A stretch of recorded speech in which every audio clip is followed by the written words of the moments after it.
Dahulu kala, di sebuah kerajaan besar di tanah Jawa bernama Kerajaan Pajajaran, hiduplah seorang raja bijaksana bernama Prabu Siliwangi. Prabu Siliwangi memiliki seorang putri yang sangat cantik jelita bernama Putri Kandita. Kecantikan Putri Kandita terkenal hingga ke pelosok negeri, dengan wajah yang bersinar bak rembulan dan hati yang lembut seperti sutra. Namun, keindahan dan kelembutannya tidak hanya membawa keberuntungan, tetapi juga kecemburuan dari para selir ayahnya. Para selir yang iri hati merancang tipu daya untuk menyingkirkan Putri Kandita, berharap anak mereka sendiri yang akan menjadi pewaris tahta. Mereka bekerja sama dengan seorang tabib hitam untuk mencelakai sang putri. Suatu malam, Putri Kandita tiba-tiba terserang penyakit aneh. Tubuhnya dipenuhi borok yang berbau busuk, dan tak ada tabib kerajaan yang mampu menyembuhkannya. Rakyat yang dulu memujanya mulai menjauh karena tidak tahan dengan bau penyakitnya.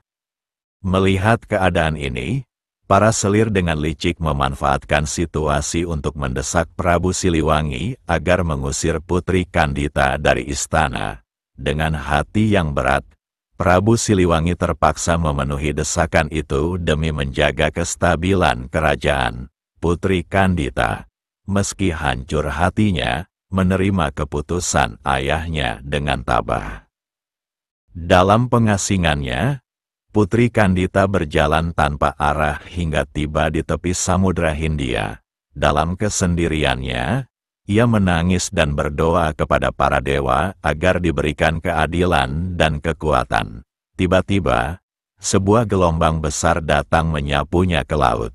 Namun, bukannya tenggelam, Putri Kandita justru disambut oleh roh-roh penjaga laut yang membawa pesan dari Ratu Laut Selatan, penguasa lautan. Ratu Laut Selatan memberitahu bahwa Putri Kandita dipilih untuk menjadi penerusnya, penguasa Laut Selatan, karena ketulusan dan keberaniannya menghadapi segala penderitaan. Dalam sekejap, tubuh Putri Kandita berubah. Borok-borok yang selama ini merusak tubuhnya lenyap, dan ia kembali menjadi wanita yang cantik jelita, bahkan lebih anggun dari sebelumnya. Ia pun diberi nama baru, Nyi Roro Kidul. Sebagai penguasa Laut Selatan, Nyi Roro Kidul tidak hanya memiliki kecantikan yang abadi tetapi juga kekuatan gaib luar biasa. Ia bertugas menjaga keseimbangan alam di wilayah perairan selatan Jawa. Meskipun ia telah menjadi makhluk gaib, rasa kasih sayangnya terhadap manusia tetap ada. Ia sering membantu nelayan yang tulus dan berdoa kepadanya untuk perlindungan. Namun, ia juga bisa menjadi marah dan membawa bencana bagi mereka yang merusak lautan atau bersikap sombong. Legenda Nyi Roro Kidul terus hidup hingga kini. Banyak yang percaya bahwa ia masih menjaga Laut Selatan. Pantai Parangtritis dan Pelabuhan Ratu sering disebut sebagai gerbang menuju kerajaannya. Bahkan, tradisi larungan atau persembahan ke laut dilakukan oleh masyarakat Jawa untuk menghormatinya dan memohon keselamatan.